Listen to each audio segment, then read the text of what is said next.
The floor was cold, not the kind of cold that comes from air conditioning or a winter morning. This was the cold of concrete that had never known warmth, the cold of sealed earth of 60 years of darkness, of a space that had been built for a purpose and then abandoned, and then repurposed for a purpose no one would write down. It came through clothing and found bone. It made a person aware very specifically of every place their body touched the ground. Tessa Harmon was aware of all of it. She was lying on her left side in a hallway 40 feet below the surface of a mountain in the Republic of Georgia. The hallway smelled of rust and old diesel, and the particular chemical signature of Soviet-era concrete, which is different from every other kind of concrete in the world, as though the ideology of the people who poured it had worked its way into the mixture. Her left hand was pressed flat against her right shoulder, where a fragment from a burst pipe driven by a pressure charge detonated 2 floors above had opened a gash across the top of the deltoid muscle. She had assessed it in the first 3 seconds. Not arterial, significant bleeding but manageable. 40 minutes perhaps before blood loss became a relevant variable in her decision-making. She had noted this the way a mechanic notes a warning light: acknowledged, filed, set aside. Her right hand held the radio. "Dalton?" Her voice was level, not performed calmness, not the tight, effortful control of someone fighting panic. Simply level. The way a voice is level when the person using it has been in enough situations to know that panic is a luxury with costs she was not willing to pay. Kowalski is 12 feet from the eastern junction. He needs to move left into the alcove before the next patrol sweep. He has 8 seconds. 40 feet away in the dark, boots shifted on concrete. Halt 2 hostiles between you and the stairwell. One stationary at the base, the second is mobile, moving toward you now. He passes the generator housing every 45 seconds. You have a window in 20. She knew where everyone was. She had memorized the layout of this facility the way a navigator memorizes a chart, not by trying, but by needing to. She had been watching, listening, and counting since the moment they entered.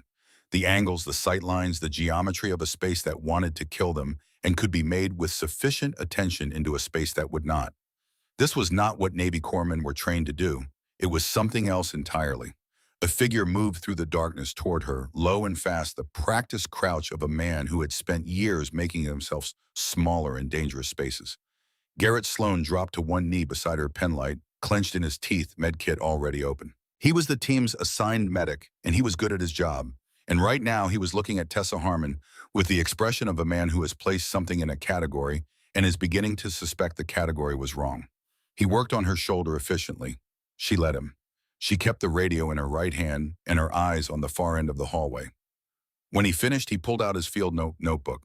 Standard procedure. Every casualty logged and reported. The Navy did not believe in informality when it came to documentation, even in situations like this one, and Sloan did not believe in it either. Name, he said quietly. Harmon, Tessa, HM2. Unit attachment. CIA contractor. Corpsman support. He wrote it down, turned to the next field. His pen was already moving, anticipating the answer the way a pen moves when the question is routine and the answer is expected to be routine. Call sign. Tessa Harmon was quiet for exactly 2 seconds. Then she said 2 words. Garrett Sloan's pen stopped. At the far end of the hallway, Rex Dalton, who had been in continuous motion for 11 minutes, who had been operating on the kind of forward momentum that 3 decades of special operations builds into a man's nervous system, went still. Not gradually, the way a clock stops. From motion to absolute rest with nothing between. He did not turn around. His shoulders rose 1 degree and held there. Kowalski pressed into the alcove she had directed him toward, turned his head. He looked at Dalton's back, then at the woman on the floor. Something moved across his face that was not quite recognition and not quite understanding. Something older and less comfortable than either. Nobody spoke. The hallway was silent except for the distant hum of a generator and the faint movement of boots 2 floors above them. This is where the story begins. Not in a briefing room in Tbilisi, not on a helicopter cutting low through mountain valleys in the dark. Here in the cold, in the silence, in the weight of 2 words settling over 7 people who did not all yet understand what they were hearing. To understand what those 2 words meant, you have to go back 72 hours. Tbilisi sits at the place where Europe stops being certain it is Europe. Ancient stone churches, the color of old honey, stand a short walk from Soviet apartment blocks that were built to demonstrate permanence and are quietly proving the demonstration was optimistic. The Makvari River moves through the center of it all, gray-green and indifferent, the way rivers are. Colonel Alan Marsh met Tessa Harmon in the lobby of a hotel at 3 in the morning.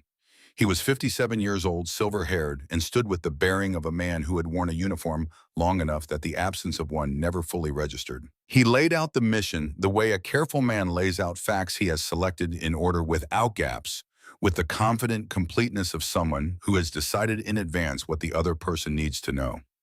A Ukrainian scientist named Volkov, a specialist in biological containment systems, taken 11 days ago from a conference in Yerevan. Current intelligence placed him in a former Soviet mining facility in the Greater Caucasus Range, approximately 180 kilometers north of the city. A SEAL element was in country. They needed a qualified corpsman. Their primary medic had been pulled for a family emergency. Mission window 48 hours. Tessa listened to all of it. She asked one question: what's on the third level? Marsh paused for less than a second. The facility has two confirmed sublevels, B1 and B2. Volkov is believed to be on B2. Believed. Intelligence is rarely perfect, Ms. Harmon. She looked at him for a moment, not the look of distrust, but the look of measurement.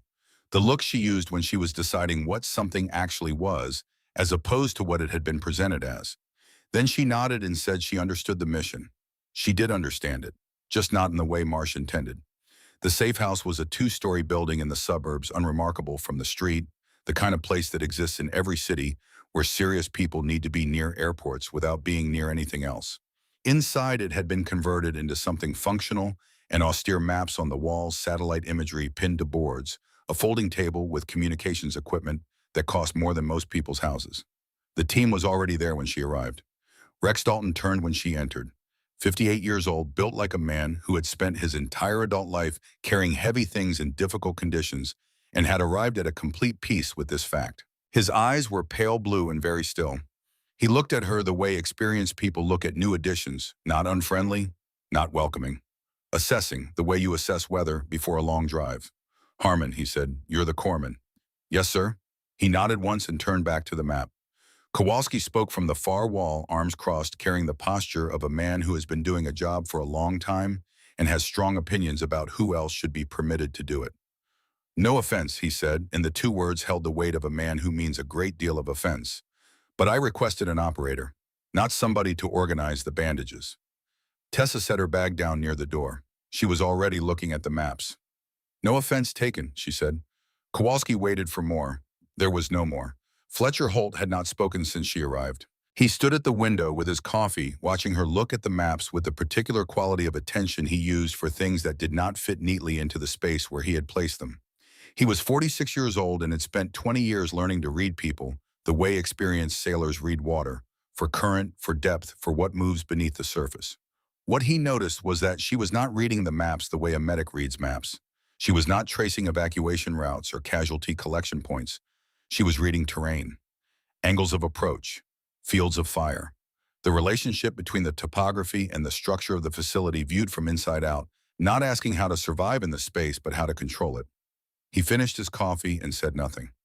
Travis Weld introduced himself with a nod from across the room. 31 years old, direct in the way of someone who had been deployed enough times to have stopped maintaining the social performances that people deploy when they are trying to make an impression. Garrett Sloan came to her with the professional curiosity of one medical person meeting another, and was satisfied, or at least professionally satisfied, by what she told him: 2 deployments with a Marine Recon element in Afghanistan, 18 months in a forward surgical unit, a list of certifications she recited without inflection. The questions he did not ask about the 18 months of her service record that were redacted to near non-existence, he stored for later. The mission brief lasted 90 minutes. Dalton ran it.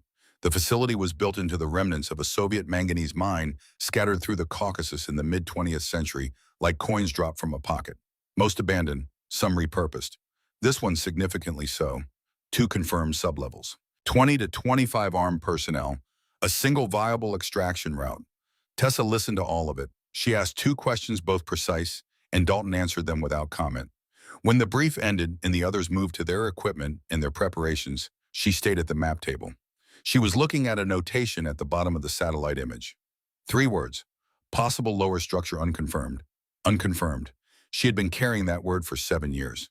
The MH-6 Little Bird flew low through mountain valleys below radar coverage, below the altitude that makes aircraft visible to people on high ground. The night was clear, and the Greater Caucasus was enormous in a way that makes even very serious people feel briefly very small. Through the PVS-14 night vision, the world was green and white and slightly flat, a photograph of itself. She leaned toward Holt and said quietly, "There's a dead zone on the north approach. The satellite shows uniform slope, but the runoff patterns suggest a shelf about 200 meters out. If there are observation posts not in the intel package, that's where they'd be." Holt looked at her. She had already looked back at the terrain. He said nothing. But 10 minutes from the LZ, he mentioned the shelf to Dalton, framing it as his own observation. Dalton adjusted the approach vector by 15 degrees. They came down in a cleared area near a dry stream bed, the little bird lifting back into the dark before it had properly touched. The cold arrived immediately, mountain cold, the kind that finds every gap in clothing and does not negotiate. They moved into the darkness in formation. Dalton forward, Holt on his shoulder, Kowalski and Weld in the middle, Sloan behind them. Tessa at the rear where they had placed her, which told her precisely what she needed to know about how she was being categorized. The LZ was flat rock and dried grass, stiff and pale in the NVG light. She stepped over the first cluster of rocks, moved between two larger ones, and her right foot came down on a surface that presented itself as stable and was not. The rock shifted. Her weight transferred wrong. In the first second, it was not pain. It was the announcement of pain, the sharp, specific signal of something structural going wrong. She put her left foot down, redistributed her weight, and kept moving. 3 feet ahead of her, no one turned around. She noted the injury with the same part of her mind she used for everything else functionally, practically as a variable to be managed. She had a mission. The mission was not finished. She kept moving. The facility entrance they used was a ventilation access point from the original mining operation, a steel door set into the rock face, corroded at the hinges but operational. They breached it in under 40 seconds. Inside smelled of time, the specific accumulation of decades in a sealed space diesel metal, and the chemical signature of treated Soviet concrete. The first level was a network of corridors connecting what had once been equipment storage and administrative space. Low ceilings, fluorescent lights at long intervals, most failing, creating long stretches of near darkness between pools of pale yellow. They cleared it in sections, two moving two, covering the rhythm of a team that had done this together many times. In the third corridor, Tessa found Travis Weld on the ground. He had been forward when the pressure charge detonated somewhere above them. The shockwave had moved through the corridor structure, and a pipe section had failed at a joint, and the fragment had taken him in the chest on the right side. He was down and breathing, but the breathing was wrong. Sloan reached him first and began his primary assessment, airway, breathing, circulation, automatic, as a heartbeat. He found the entry wound, found no exit, found labored breathing. He reached for his kit. Tessa was already beside him. She had not waited to be directed. She was looking at Weld's neck, at the visible distension of the jugular vein, at the trachea sitting slightly off-center, and she put her hand on his chest and felt the absence of breath sounds on the right side. "Tension pneumothorax," she said. "Right side. 60 seconds before cardiac output drops enough to matter." Sloan had reached the same conclusion half a second behind her. The needle was already in his hand. Kowalski, 10 feet back, weapon covering the far corridor, said not quietly enough, "We're taking fire. We don't have 60 seconds. Her voice had not changed, not louder, not sharper. "Then it becomes a different problem. Your call." Kowalski looked at Dalton. Dalton looked at Weld, at Sloan's hands, at the needle. "Do it," he said. Sloan worked with the speed of a man who has done this in real conditions and not in training environments. 14-gauge needle second, intercostal space, mid-clavicular line. A sound like pressure releasing, which is precisely what it was. Weld's breathing changed. The gasping quality left it. He was still injured, still needed more work, but the 60-second clock had been stopped. Sloan exhaled. He looked at Tessa. She was already watching the end of the corridor. Kowalski was looking at nothing in particular, the look of a man recalibrating something he had already decided he had calibrated correctly. They kept moving.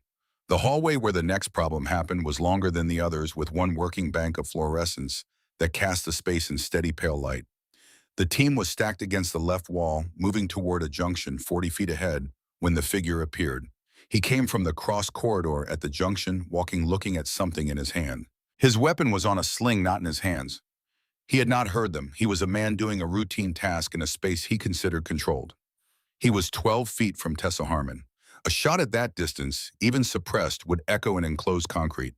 In a facility with multiple hostiles on multiple floors, one sound at the wrong moment rewrites every timeline. Tessa moved. What she did in this next 3 seconds was not improvisation.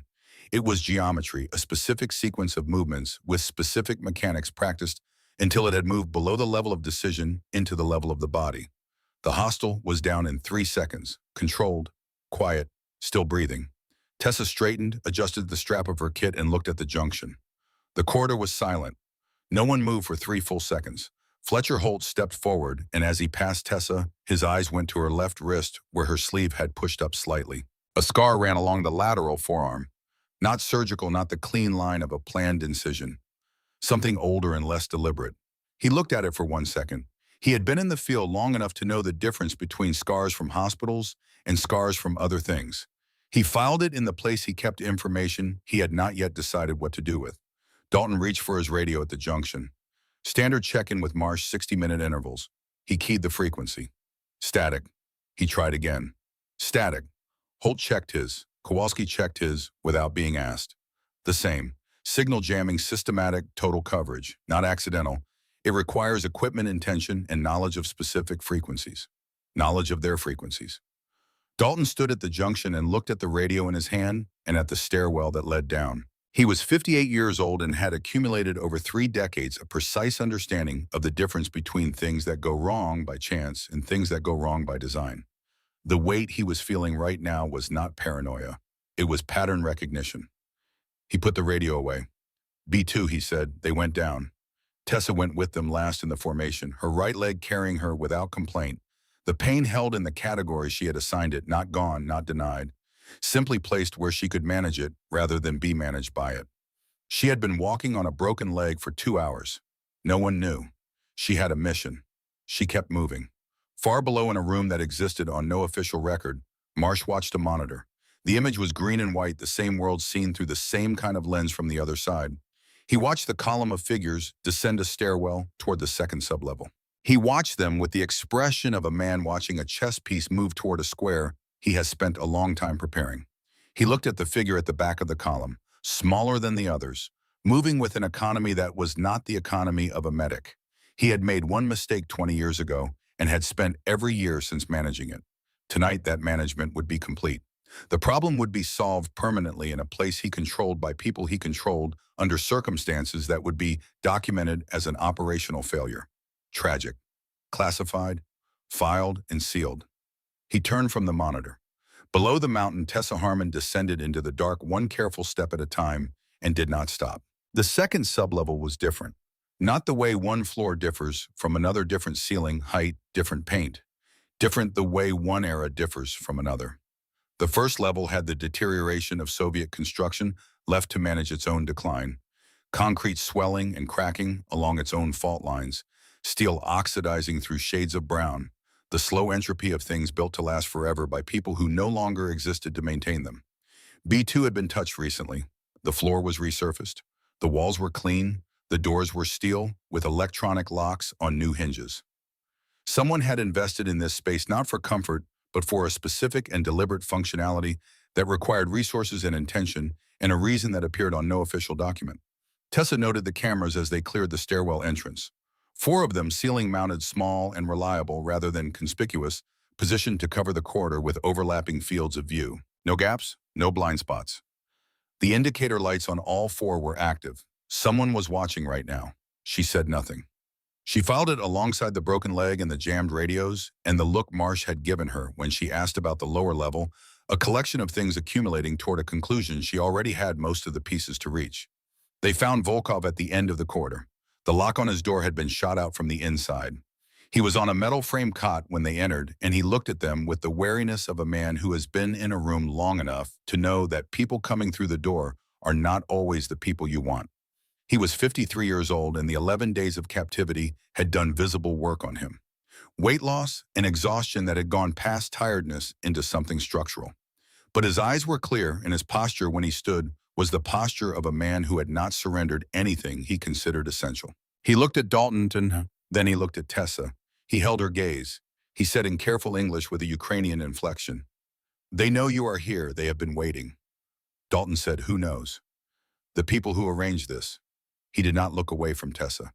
"They were not waiting for your team. They were waiting for her." The room held the silence for a moment.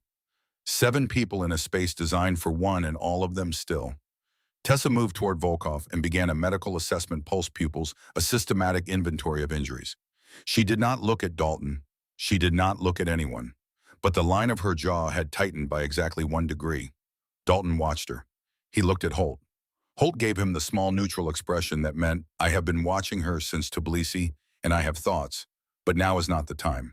Now is not the time. They needed to move. The extraction route ran back through B1 and up through the ventilation access, then 900 meters across open ground to the secondary LZ where the little bird would return during a 15-minute window. A tight plan on a reasonable timeline, the kind that works when variables cooperate. Holt found the sniper with the FLIR before anyone else. A thermal signature on the ridgeline above the secondary LZ well-positioned, chosen with intelligence. The man had known this exit route in advance, which meant the intel package had been compromised, which meant the situation was no longer the situation they had planned for. The position commanded the entire open ground between the facility exit and the LZ. Distance from the ridge to the farthest crossing point, approximately 820 meters. In the dark with wind off the mountain from the northwest at 11 miles per hour, with no viable approach to the position without detection. The terrain on either side was impassable slope or open exposure. There was no around. The team's assigned sniper was Petty Officer Second-Class Rourke, 9 years of long-range work for SEAL teams, a spotter's eye, a shooter's patience, a catalog of harder shots made under worse conditions. He had also 40 minutes earlier taken a fragment from the same pressure charge that injured Weld.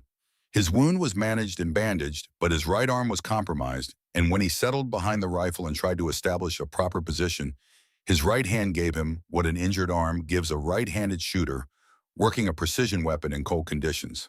Nothing useful. He looked at Dalton. He didn't need to say it. Dalton looked at the team. Holt on the FLIR, Kowalski covering the rear, Sloan managing Volkov. Weld mobile but running on whatever adrenaline had left in reserve. He looked at Tessa Harmon. She was 6 feet away watching the ridge line through her NVGs. She had been watching it since Holt calls the contact. She had not moved toward the rifle or made any gesture of intention. She was waiting in the way she always waited, completely, still completely present. Can you shoot? Dalton said. Yes, sir. 800 meters, more in this wind. I know the distance, she said. I've been looking at it. He looked at her for one more second. The rifle was a Barrett M82A 1.50 caliber, 30 pounds, of precision engineering resting on its bipod. It is not a weapon you pick up casually. The recoil alone, improperly managed, had broken collarbones. It requires specific training, specific technique, and significant time to operate at the distances it was designed for. Tessa settled behind it with the economy of someone returning to a familiar place. Her left hand found the bipod grip. Her right hand found the stock. Her cheek came to the comb in one continuous motion, no adjustment, no searching, no moment of orientation. She absorbed the weight of the weapon, the way you absorb the weight of something you have been carrying long enough for it to stop feeling like additional weight and start feeling like part of yourself. She was still for 4 seconds. On the ridge, the thermal signature shifted, the sniper adjusting his own position. Patient, certain he had time. He did not have as much time as he believed. Tessa exhaled slowly, a long, controlled exhale that emptied the lungs and let the body settle into its minimum movement. In the stillness between one heartbeat and the next, she squeezed the trigger. The Barrett speaks in a register that is less sound than event, a concussive pressure that moves through the chest before the brain has finished registering the report. It expanded into the cold mountain air and disappeared. On the ridge, the thermal signature stopped moving. 3 seconds of silence. Kowalski turned from his rear position. He looked at the ridge. He looked at the woman behind the rifle. He had an expression that had nothing to do with skepticism and everything to do with recalculation. Holt checked the FLIR. Target down. Dalton said, move. They moved. They did not hold a conversation until they were back inside, because outside with a compromised exit was not a place for it. The questions accumulated in the silence of corridors and stairwells and waited until Dalton called a halt in a defensible position near the B2 access where they could hear approaches from both directions. Then he looked at Tessa and said, your father. Not a question, a beginning. He taught me, she said. What else was he?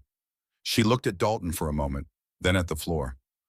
The look of a person deciding how much of a locked room to open and deciding for now against the door. This isn't the time, she said. Holt spoke from his position near the wall. He spoke quietly in the manner of a man who has been keeping his own counsel for a long time and has decided the time for that is passing. 820 meters, he said. 11-mile-per-hour crosswind. Darkness, first round. A pause. That is not a skill you develop on a range. That is a career. Tessa said nothing. 18 months of your file, he continued. Redacted completely. 2 years ago. I know most of the reasons files get redacted. The kind in your file is specific. It happens when someone needs to not exist for a period of time. The corridor was quiet except for the generator and the distant sounds of a facility that did not yet know how much its situation had changed. Dalton said after, one word carrying both a promise and a deferral. When we can afford to finish this, we will. She nodded once. Sloan found it the way medics find things systematically, methodically, without the production of drama, because the absence of drama is what the job requires. He moved through the team in sequence after the contact checking each person. When he reached Tessa, she was standing at her position watching the corridor. She allowed his approach with the cooperative stillness of someone accustomed to assessment, not making his job easier, but not making it harder. He started at the top and worked down. At her right leg, he stopped. The fabric on the lower right was a different shade than the left, darker in a pattern he recognized before he touched it. He crouched and ran his hands carefully along the lower leg, reading with his fingers what his eyes could not confirm in the dim light. He looked up at her face. She was still watching the corridor. When he said, LZ, he calculated. 6 hours since the LZ. 6 hours of full kit mountain terrain room clearing, a needle decompression in the dark, disarming a hostile with her hands, and one shot at 820 meters. Stress fracture at minimum, he said, possibly complete. You have been walking on this for... I know what I've been walking on. You made that shot on this leg. The shot was the easy part. Weld had heard all of it from where he sat against the wall. The man whose lungs she had saved looked at Tessa with a quality of attention that goes beyond observation, the specific attention of a person who understands in a way that is physical and not merely intellectual what another person's actions have cost them. Dalton came to stand before her. Can you continue? Yes. I need more than yes. I can continue, she said. I will tell you when I can't. 3 seconds. He was not deciding whether to believe her. He had already decided. He was deciding something else, something that had been accumulating since the safe house in Tbilisi, since she had stood at the map table and looked at the space between what the brief contained and what it did not. After, he said. After, she said. Sloan fashioned a field splint from materials in his kit and applied it without speaking. It was not a repair. It was a management tool, and they both understood the difference. Doc looked at her when he finished. You need evacuation. After the mission, she said. He looked at the splint, looked at her face, said nothing more. The field report was a formality Sloan maintained under any conditions because he believed in the practical way of someone who has seen enough to understand it, that the formalities which seem most unnecessary in a crisis are often the ones that matter most when the crisis is over. He worked through the list. Weld's injury, Rourke's laceration, Tessa's fracture, then call signs, standard entry. Communications purposes. Every person in a classified environment identifiable by designation. Dalton, Holt, Kowalski, Weld, Rourke, Sloan himself. He reached Tessa. Call sign, he said. His pen was already moving, anticipating the answer. Tessa was quiet for 2 seconds. Then she said ghost actual. The pen stopped moving. At the far end of the corridor, Rex Dalton went still. Not gradually. The way a clock stops from motion to absolute rest with nothing in between. He had been moving, then he was not. His back was to her and remained to her, and his shoulders came up 1 degree and held. Kowalski looked at Dalton's back. He had known this man for 14 years. He had watched him function in conditions that would have dismantled most people. He had never seen him go still like that, not once in 14 years. He looked at Tessa. He looked back at Dalton. Sloan said very quietly, I'm sorry, could you... Ghost actual, Tessa said. That is my call sign. Dalton turned around. It was a slow turn, not reluctant but deliberate, the turn of a man giving himself the time to decide what his face will show before others see it. What it showed was something that had no name in the vocabulary that professional soldiers develop over time to exclude the things that cannot be managed in the field. Something old. Something that had been held for 20 years in a space where it could not be set down and had not been, and was now without warning being asked to move. Who assigned you that call sign, he said. No one assigned it, I chose it. Why, Moa? Because it was my father's. The corridor was completely silent. Your father's name, Dalton said. Ryan Harmon, she said. Lieutenant Commander, SEAL Team 6, Ghost Actual. She paused. Listed as killed in action. Fallujah, November 2004. Rex Dalton looked at Tessa Harmon for a very long time. He looked at her the way you look at something you have been carrying in memory, imperfect, compressed by time, and are now unexpectedly being asked to put alongside the real thing and measure the distance between them. He said, I was there. The words came out in the register of things held too long in too small a space. Tessa said, I know. This is what Rex Dalton had known since November of 2004, 20 years of knowing a thing that could not be spoken. Ryan Harmon did not die in Fallujah. He was listed as killed in action in the after-action documentation of a nighttime direct-action mission in the western portion of the city. The listing was accurate in that he was gone and did not return. It was not accurate in any other sense. What actually happened was that the position of his element had been known before the mission began, known by the people they were going to because someone with access to the operational planning, someone inside the chain, someone with clearances and a career and a long history of being trusted, had made a calculation. The kind of calculation that gets made in intelligence work, when one thing is weighed against another, with the cold arithmetic of someone who has stopped seeing people as people and started seeing them as values on a ledger. A controlled disclosure, a strategic compromise. The position of a four-man SEAL element exchanged for access to an intelligence network that was deemed by whoever made the decision to be worth more. Ryan Harmon and the two men with him were captured rather than killed because the receiving party wanted them alive. Not out of mercy, out of utility. Men with knowledge have value. Men with knowledge held in undisclosed locations have a specific kind of value, the kind that does not expire, the kind that can be controlled and kept available. The man who had made the calculation was named Marsh. Dalton had learned the truth in 2006 through a source he would not name. He had spent the years since running the same arithmetic repeatedly from different angles, looking for a configuration in which disclosure produced a better outcome than silence. The math never improved. Marsh had accumulated institutional authority that functioned as its own protection. The further up a person rises, the more expensive they become to bring down, and the fewer people are willing to pay. So Dalton had carried it. He told Tessa all of it, not quickly. In the measured cadence of testimony rather than narration, facts sequenced names as he knew them because it had never been told before and deserved the precision of a first telling. When he finished, she said, I know. He said, how long?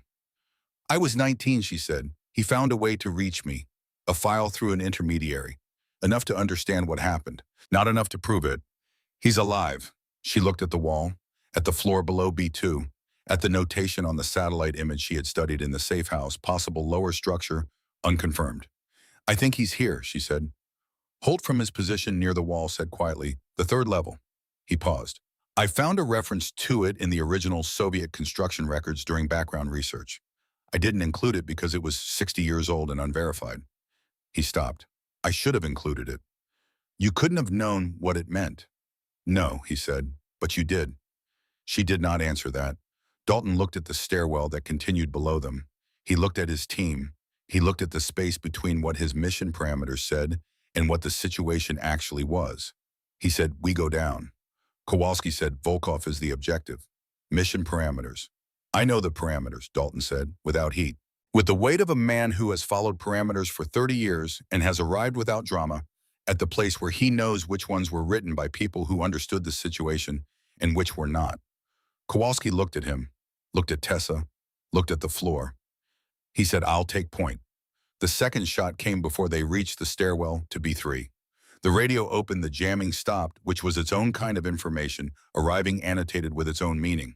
Marsh's voice came through clear and controlled, in the way voices are clear and controlled when the person speaking has made a decision and is in the process of executing it. He told them to abort. Take Volkov and proceed to extraction. Leave immediately. He knew precisely where they were. He knew they were at the B2 to B3 transition. Not because they had reported their position, the radio had been jammed since insertion, and they had reported nothing. Because there were cameras on B2, and the cameras were his, and he had been watching since they arrived. Dalton turned the radio off. He looked at Holt. One word, JSOC. Holt was already moving to the backup channel. 12 minutes. Then 8 armed contractors through the facility entrance, above men with good equipment and no unit patches, and the specific purposeful movement of people who have been told that their objective is not an action, but an absence. They were not here to capture. They were here to ensure that certain people did not leave. A second sniper position materialized on the ridge, higher than the first. Better concealment. The wind had shifted northeast now 18 miles per hour with variable gusts, 1,150 meters to the ridge. Both the primary and secondary LZ approaches covered. Tessa did not wait. She was already reading the thermal through the scope, a faint variance against cold rock barely distinguishable, the kind of thing visible only because she knew exactly how to look for it. She found the natural respiratory pause, the stillness at the bottom of the exhale. She felt her own heartbeat and waited for the space between beats. 1,150 meters, 18 mile per hour crosswind with gusts, significant elevation differential. Temperature drop affecting ballistics by a calculable increment. All of it processed not as arithmetic, but as understanding the kind that lives in the body, absorbed through years of practice, until it no longer requires calculation because it has become something older and more reliable than thought. She squeezed. On the ridge, the thermal signature stopped. Nobody spoke. Nobody asked. Nobody looked at her with surprise because surprise implies the revision of an expectation, and by now no one in that corridor had any expectations left about what Tessa Harmon was and was not capable of. Kowalski moved to her left side as she rose from the firing position. He positioned himself between her and the corridor without being asked, without announcement, without any gesture that acknowledged what he was doing. He just stood there, between her and whatever was coming next. It was in its way the loudest thing he had communicated in 14 hours. The stairwell to B3 had not been regularly used. The upper steps held fresh boot prints within the last week. The lower portion had the quality of a space that had been sealed for a long time and unsealed with reluctance. Original Soviet construction on the walls stained with 60 years of mineral deposit. The air was cooler by several degrees, drier, and beneath the smell of deep earth and enclosed space, something faintly antiseptic, the smell of maintenance in a place that was not supposed to need it. Someone had been taking care of something down here. Dalton was on point. Holt behind him, Kowalski at the stairwell above. Sloan with Volkov, who was moving but limited. Weld on his feet, running on the final reserves that adrenaline provides before collecting what it's owed. Tessa at the rear, her right leg carrying her at the measured pace of a person who has negotiated with pain and is honoring the terms. She counted the steps. 17. The stairwell ended at a corridor shorter than the ones above, running east to west. 4 doors on the south side, 3 with deadlocks, no power. The fourth at the far end had an active green indicator. Powered, secured, Holt worked the bypass device. 22 seconds, a long time in a corridor when you know what's above you. The lock disengaged. Dalton pushed the door open and went in fast and low. What it contained was small and dim and cold. A room approximately 15 feet by 12. A metal frame cot against the far wall. Medical equipment assembled from available materials rather than ordered through supply channels. An IV stand of welded pipe monitoring equipment that was functional and old. A portable oxygen concentrator humming in the corner. A folding table with a water container and foil-wrapped nutrition packets of the kind used in long-duration field situations. Nothing more. On the cot, a man. On his back with his eyes closed, not deeply asleep, but conserving the way a person conserves everything, including consciousness, when circumstances have taught them that nothing should be spent unnecessarily. He was lean with the leanness of long deprivation, the body having consumed its surplus over months and years, until only the essential remained. White at the temples and gray through the rest, cut short in a style that had not been attended to recently. His hands rested on the blanket, large-knuckled, rope-veined, with the density of hands that have gripped and pulled and carried through decades of demanding work. 58 years old. He opened his eyes when he heard them enter. The eyes were gray-blue and sharp in a way that everything else about him in its current state was not. The eyes of a man whose circumstances had diminished many things, but had not reached the part that observed and understood and assessed. He looked at Dalton first. He looked for a long time. Then he said in a voice rough at the edges from disuse but clear at the center, "Rex." Dalton stood into the doorway.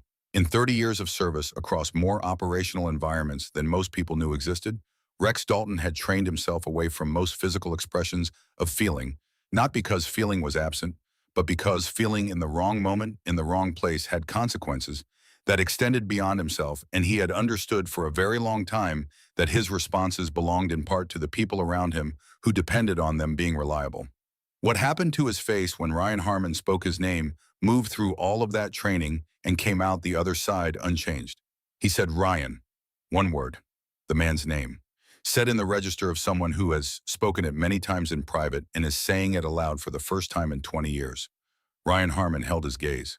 Then, I knew you'd find a way, eventually. Dalton, I'm sorry it took this long. You're here now, Ryan said. So is she. He was looking past Dalton's shoulder at the doorway, at the person standing in it. Tessa stood in the pale light of the room, her jacket dark with the evidence of hours, her right leg in the improvised splint, her face carrying the particular quality of composure that is not the absence of feeling, but its container. She had her father's eyes. She had always had her father's eyes, and her mother had told her this when she was small, before she understood what it meant, and later when she understood it too well. Ryan Harmon looked at his daughter. He had watched her from a distance through intermediaries, through fragments, through the occasional carefully arranged piece of information since she was 19 years old. He had watched her become a medic and then become the other things she became. He had watched her follow the thread he had left with the patience and the absolute determination of someone who has been given a direction and has decided that arriving is not optional. He had watched all of this from places where watching was the only thing available. He had hoped. He looked at her leg, at the splint, at the dried blood on the fabric above it. You're hurt, he said. It's managed. Your leg is managed, Dad. The word came out clean and simple, and it moved through the room the way a stone moves through still water quietly but with a disturbance that spreads outward and does not stop at the edges. She had said it without deciding to say it. Or she had been deciding it at some level below conscious decision since she was 19 years old and reading a file in a borrowed room, understanding for the first time that the absence she had been living inside was not the permanent thing she had been told it was. Ryan Harmon stopped talking. Tessa crossed the room and sat on the edge of his cot. She did not perform the moment. She sat down beside the man she had spent 7 years finding, and she reached for his wrist to check his pulse, and the gesture medical habitual. The thing her hands did when they needed to be doing something was the most honest thing she could have offered. He looked at her hands on his wrist. He said, Of course. She almost smiled, something close to it. Vitals, she said. Of course, he said again. Volkov spoke when they moved him into the B3 corridor, away from the room's single entrance, into a position with better sightlines. He had been quiet since B2 holding something back, and now he sat against the wall with his hands on his knees and the expression of a man who has decided that the time for holding back has passed. I need to tell you something, he said. I should have told you upstairs. I was not certain I could trust you upstairs. He looked at Dalton. I am more certain now. Talk, Dalton said. I was not taken because of my work, Volkov said. My work was the reason they needed a cover. A plausible reason for an international extraction operation, a kidnapped scientist, a rescue mission, a team of American special operators inserted into a facility in Georgia. All of it real, all of it constructed. He looked at Tessa. They needed you here. Specifically you. The scientist was the packaging. You were what the mission was actually for. The corridor was quiet. Marsh arranged my kidnapping, Volkov continued. He arranged the intelligence that placed me here. He arranged the mission parameters that brought your team to this specific facility at this specific time. He has been doing this for 11 days because he needed a controlled environment, a place he owned, a situation he could shape, an outcome he could determine. He paused. The outcome he needed was that 2 specific people do not leave. Holt said very quietly, him and her. Whatever those 2 people know about Marsh, whatever they can prove, whatever they have been accumulating over years, he has spent 2 decades ensuring stays unprovable. He ran out of ways to manage it from a distance. Volkov looked at Tessa again.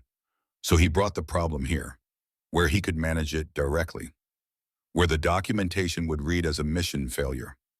Tragic, classified, filed, and sealed. Tessa said he didn't account for the 3rd level. No, he knew the man in that room was here, he put him here, but he did not know you were looking for him. He believed you were here because of me. Volkov paused. I think that was his only mistake. The weight of it settled over the corridor. Dalton looked at Tessa. She was already looking at the door at the end of the hall. She said, We have about 10 minutes before he understands what the mistake was. She was already moving. The contractors came down through a service access on the east end of B, to a utility shaft constructed for the facility's current use and not its original one, not in any intel package, not findable without prior knowledge of its existence. 4 men through the shaft, 4 on the stairwell above where Kowalski held the choke point. Holt caught the eastern 4 on the thermal before they fully entered B3. Contact east, 4, 30 feet. What happened in the next 11 minutes was the thing that cannot be simplified into clean sequence. It was overlapping and simultaneous, full of the rapid small decisions that are not experienced as decisions, but as execution, the body moving through what it has been trained to do in the time that thinking would waste. Weld's chest seal had shifted in the movement to B3. Not catastrophic, not yet, but the seal mattered. A man who has already had one tension pneumothorax event does not get the luxury of a compromised seal, and Tessa knew precisely how much time existed between compromised and critical. She also knew there were 4 armed men 30 feet down the corridor. The 4 contractors had the shorter timeline. She moved to the doorway of Ryan Harmon's room, the angle that gave her a sight line east, while keeping her within reach of where Weld was positioned. She brought her weapon up. Her right leg was a column of steady pain. She let it be a column. She did not let it be anything else. The first contractor came around the corridor bend in a professional crouch, moving fast, covering his movement. He was good. He was looking at the stairwell end of the corridor where he expected resistance. Tessa was at the room end. She fired twice. The contractor went down.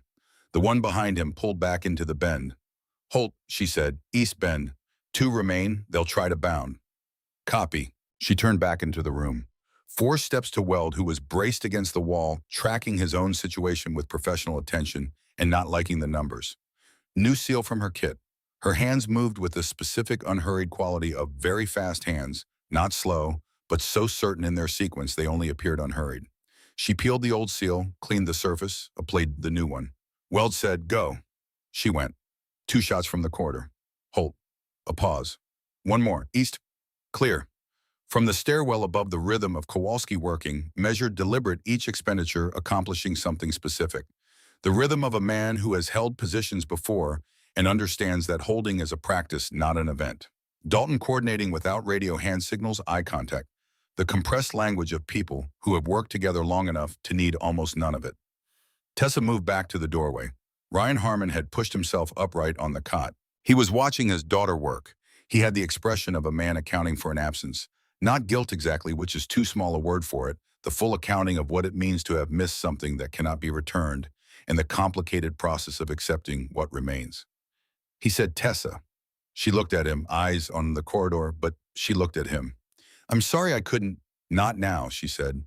He stopped. She looked back down the corridor.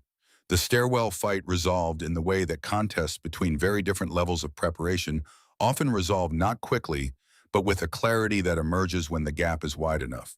The contractors were competent. Kowalski was something that takes 20 years to become.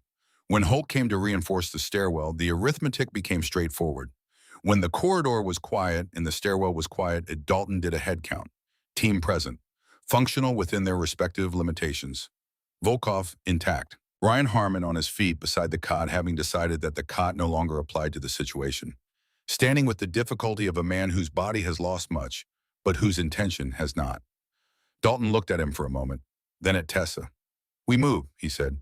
The extraction was 900 meters of open ground, under a sky that had cleared while they were underground, leaving a 3/4 moon that turned the mountain into silver and shadow. After the hours below, the cold arrived all at once, clean and sharp and absolute. They came out in a column. Dalton checked angles. All clear. They moved.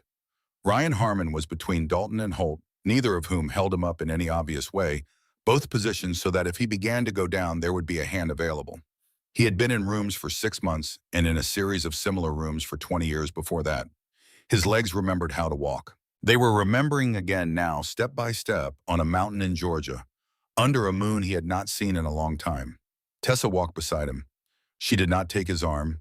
He did not take hers. They moved through the silver-black landscape with the careful geometry of 2 people who are still working out the shape of each other after a long absence. 20 years is not undone by one night. It has just begun. He looked at her leg, at the way she walked, the compensation the body makes when a structural element is compromised, the forward lean, The careful weight transfer, the absolute refusal to show any of it in the face. You walked on that for 9 hours, he said. It was managed. A silence. The terrain moved under them. Your mother, he said, is fine. Same house in Raleigh. I haven't told her anything. She paused. She thinks I'm on a routine deployment. She'll need to know. She'll need to know when there's something certain to tell her, not before. A pause. I learned that from the letters. He looked at her. I found the coordinates in the first one, she said. The weather report about the town near the river. It took me 4 months to decode them. I was 19, I had no resources. I had time and the certainty that you put them there for a reason. She walked 2 more steps. They were the coordinates of the farm in North Carolina, where you grew up. He said very quietly, you went. I stood in the field in front of it. I understood what you were telling me. Not where you were, who you were before all of it. Before the Navy, before the call sign, before any of it. You were telling me there was a person who existed before everything else. Ryan Harmon looked at his daughter for a long moment. That's exactly what I was telling you, he said. He put his hand on her shoulder as they walked. Not for support, neither of them was in a position to support the other physically, and they both knew it. The gesture of a man who has not been able to put his hand on his daughter's shoulder for 20 years, and is doing it now because the opportunity exists and he has learned in 20 years the precise value of opportunities that exist. She did not stop walking, but something in the line of her shoulders changed. A small thing, the kind of change visible only to someone who had been watching carefully enough to know what it looked like before. Kowalski was 10 feet behind them. He turned away and looked at the LZ where the little bird would arrive in 4 minutes. He had spent 14 hours constructing a specific understanding of who Tessa Harmon was. He had been wrong in the way confident people are wrong, not about the facts, but about what the facts meant. He had seen the category and treated the category as the person. Small and treated it as insufficient. Quiet and treated it as nothing to say. She had said everything she needed to say. In a stairwell, in a corridor, in a darkened room at the end of a hallway that didn't exist on any official record. She had said it with a needle in the dark and a shot at 820 meters and 11 minutes of doing 2 things at once on a broken leg. She had said it without ever raising her voice. He walked in silence for the rest of the distance to the L's, thinking about what he was going to say to her. The helicopter came in low from the south. They loaded Harmon and Volkov first, then Weld. Rourke, who had managed his injured arm through everything that followed the mine and not said a word about it. Sloan, Holt, Tessa came last. Kowalski had positioned himself on her left side since the facility exit the side that required more coverage given the terrain in her leg. He had not offered assistance. He had simply been present in the specific way that means if you need something, it is here, and if you do not need it, it costs you nothing. She stepped to the aircraft. She needed both hands on the frame to pull herself in on one functional leg. She did it without asking. Kowalski put one hand briefly on the frame beside hers, not pulling, not lifting, just there during the half second when the weight transfer was most difficult. She got in. He got in after her. The little bird lifted. The mountain fell away. The Caucasus opened in the moonlight, vast and cold and ancient, and entirely unconcerned with what had happened on one of its lower slopes in the preceding hours. Mountains are like that. They hold everything that happens on them without preference and without judgment and without any investment in outcomes. Tessa looked out at the terrain falling away. She had been looking for this for 7 years. She had found it on a broken leg in a facility that did not officially exist at the end of a mission designed to ensure she never found it. She had found it because Marsh had understood her as a threat to be managed toward a controlled location, and what he had failed to understand was that the controlling variable in this situation had never been geography. It had been her. She looked at her father. He was sitting across from her with the expression of a man seeing things he had decided he would not see again, processing it at the speed that prevents something important from being lost in the hurry. He caught her looking. She looked back out at the mountains. He did not look away. Ramstein Air Base, Western Germany. The hospital there receives people in conditions that require immediate attention and does not ask unnecessary questions about things that are classified, and the staff are in the specific tradition of military medical personnel. Very good. Tessa was in surgery for 2 hours and 40 minutes. The fracture was a complete break in the distal fibula with a hairline propagation into the tibia. Not the stress fracture Sloan had initially assessed, but a complete break that had been operating as a stress fracture for his first portion of existence, and had finished the transition sometime around the second shot on the ridge. The orthopedic surgeon asked the assisting nurse afterward in a corridor whether she had been informed correctly that the patient had walked and operated on this injury for approximately 9 hours. The nurse confirmed it. The surgeon was quiet. Then he said she would not know once it healed that it had ever happened. Ryan Harmon was in the room when Tessa came out of recovery. He was in the chair beside the bed wearing a hospital gown and a blanket which he had not exchanged for the bed because the bed was for his daughter. He was awake. There was apparently a threshold of accumulated sleeplessness beyond which additional hours ceased to matter, and he had crossed that threshold some years ago. When she opened her eyes, he was there. She looked at him in the unfocused way of someone whose systems are coming back online in sequence, not yet at full configuration. Then focus returned. She said, "Still here." He said, "Still here." She looked at the ceiling, then at him. "I made a promise to my mother," she said. "When I was 17, she asked me not to join the military, not to carry a weapon. She had already lost one person to that life. She said she couldn't carry the weight of a second." She paused. "I broke the promise. I enlisted at 18. I told myself I would be a medic, that I would heal people and not carry a gun, and it would be close enough to what she asked that it would count." He waited. "It didn't count," she said. "I knew that. I've known it for a long time. I was using the letter of the promise to avoid the spirit of it, and I knew that too. You carried a weapon tonight, more than once. You also saved Weld's life. You brought the team out. Both things are true," she said. "That's the part I've been working out for years. Both things can be true." She turned her head to look at him. "I need to call her. I need to tell her something. I don't know yet what the right thing is to tell her." "Tell her what she can hold on to tonight," he said. "The rest can wait until I can say it myself." She looked at him. "You're planning to come home, if that's still possible. It will take time. There will be inquiries, classifications, institutional resistance to acknowledging that any of this happened. It could take a year." "I've been waiting 20 years, he said. "A year is a number I understand." The room was quiet. Outside the base continued its permanent temporary existence. Aircraft vehicles, the distant mechanical voice of a PA system conveying information that had nothing to do with this room. She said, "I found the bird too." He looked at her. The third letter, the gray bird that came to the window every morning for 3 weeks and then stopped. "You wrote about it like an observation." She held his gaze. "You meant I am here. I am still here. And if I stop being here, the letters will stop. But I am still here." He said very quietly, "Yes." "I knew," she said. "I kept all 8 letters." He put his hand over hers on the blanket. She did not move her hand. Kowalski came to her room on the second day. He came alone without announcement. He stood in the doorway for a moment before he entered, not his usual way, which was to move through doorways rather than pause at them. He came in and stood at the foot of her bed. "I owe you an apology," he said. She looked at him. "Not a private one," he said. "I said what I said in front of the team. I said it more than once. I said it in a way that was intended to be heard, and it was heard." He met her eyes directly in the way of a man who has decided that the minimum he can do is not look away. "I was wrong. Not about the general principle. Medics and operators are different roles, and I hold to that distinction. I was wrong about you specifically. I made a judgment before I had the information, and I kept making it after the information was coming in." He paused. "You identified Weld's pneumothorax before anyone else got there. You held position on a broken leg for 9 hours without telling anyone.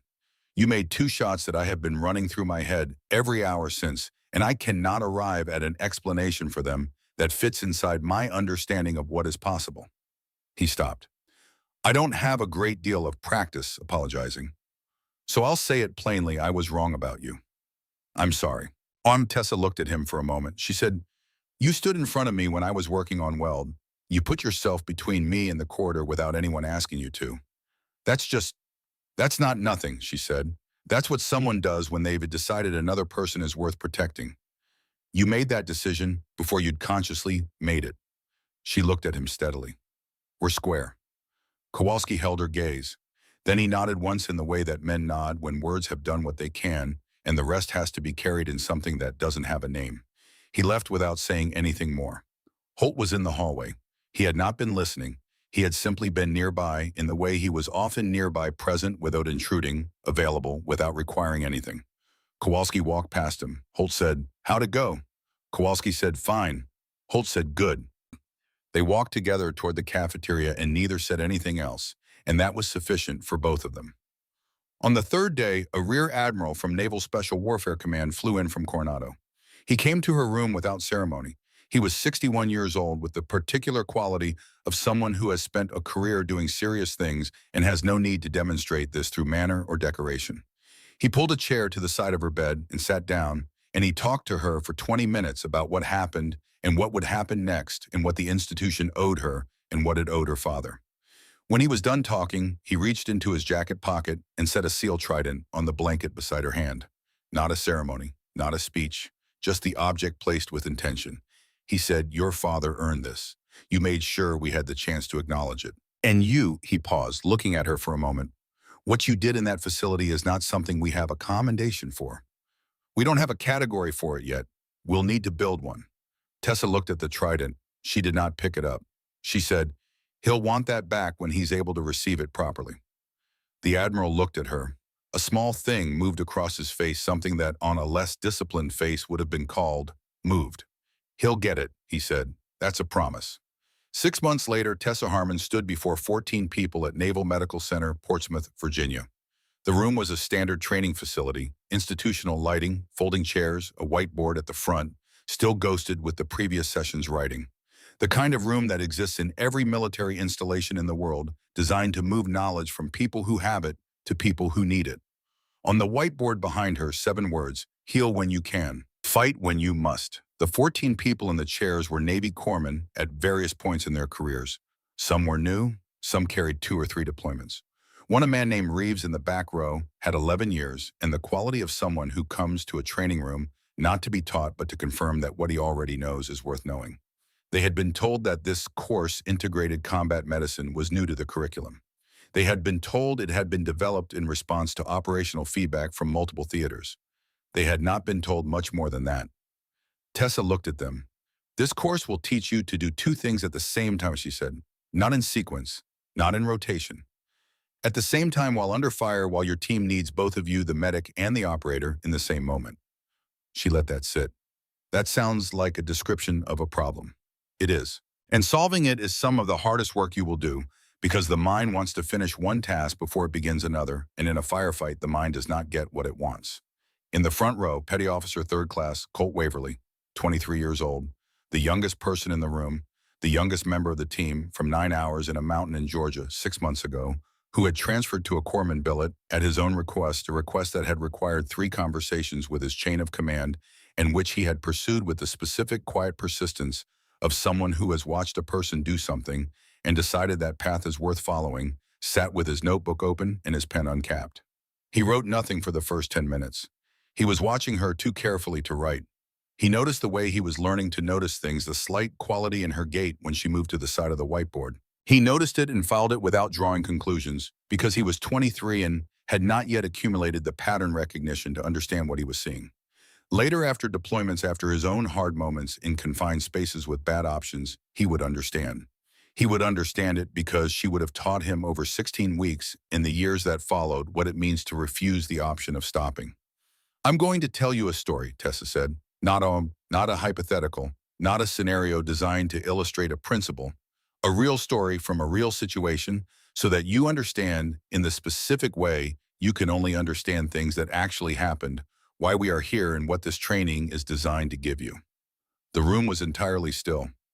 "The story involves a broken leg," she said, "a Barrett .50 caliber rifle, a needle decompression in the dark, and a call sign that you will not find in any official record anywhere."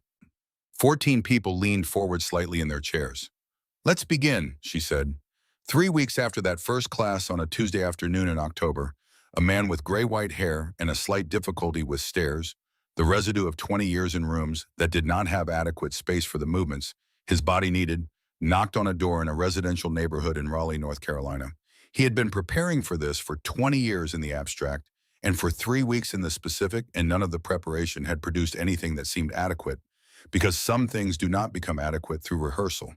They only become possible through doing.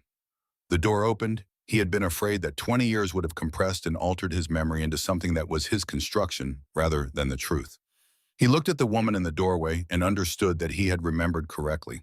She looked at him for a long time without speaking. The afternoon was quiet around them. A dog barked somewhere down the street. A car passed.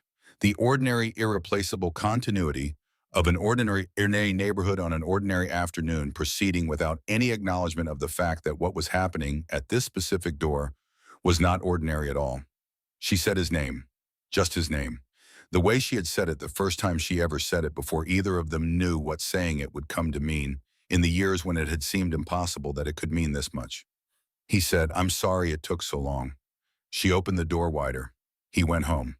That same evening, Tessa sat in her quarters at Portsmouth and looked at the phone in her hand for a while before she called. The conversation was 41 minutes long. It began the way their conversations always began. How are you? How is the weather? Are you eating? And then it moved in the way that conversations between people who love each other eventually moved toward the things that needed to be said. She did not say everything. She said enough. She said she was sorry she had broken the promise. She said she understood the weight her mother had carried for 23 years and was not asking for the breaking to be made retroactively acceptable. She was telling the truth because the truth was overdue and she was tired of the distance it created to leave it unspoken. Her mother was quiet for a long time. Then she said, "Your father would be proud of you." Tessa looked out the window of her quarters at the sky above Portsmouth, a band of orange at the horizon beneath deepening blue, the kind of sky that exists for 15 minutes and then becomes night and takes the color with it. She said, "I know." She didn't say anything else. Not yet. There would be time. There was time now, which was a thing she had not been certain she could say 6 months ago. There was time for the conversations that needed space in the right moment and two people sitting in the same room rather than holding the weight of the distance between them.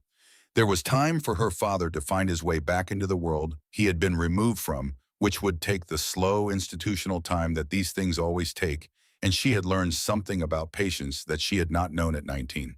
She had learned it one step at a time on a mountain in the dark. After she ended the call, she sat in the quiet of the room for a while. She thought about the farm in North Carolina. The field. The ordinary, irreplaceable fact of a place where a person she had spent her adult life trying to find had once been a child before he knew what his life would ask of him, before any of it. She thought about the stairwell in the Caucasus. 17 steps. The counting. She thought about Kowalski standing at her left shoulder on open ground at 2 in the morning, not speaking, not offering anything she hadn't asked for, just there. She thought about 900 meters under a three-quarter moon with everything she was carrying and the helicopter at the end of it. She thought that was the easy part. On her desk, a new email had arrived. The subject line read, "Mission Brief 0800, C Classification Alpha." She read it. She set the phone down. She looked out the window at the last of the orange, leaving the sky, the stars appearing over Portsmouth, the same way they were appearing at the same moment over a rehabilitation facility in Maryland, where a man with gray-white hair was finishing his evening physical therapy and looking at the same sky through a different window, thinking about what he intended to do with the time he had been given back. Same stars, different windows, still here. She opened the email. She read it a second time more carefully. Then she stood up and went to work.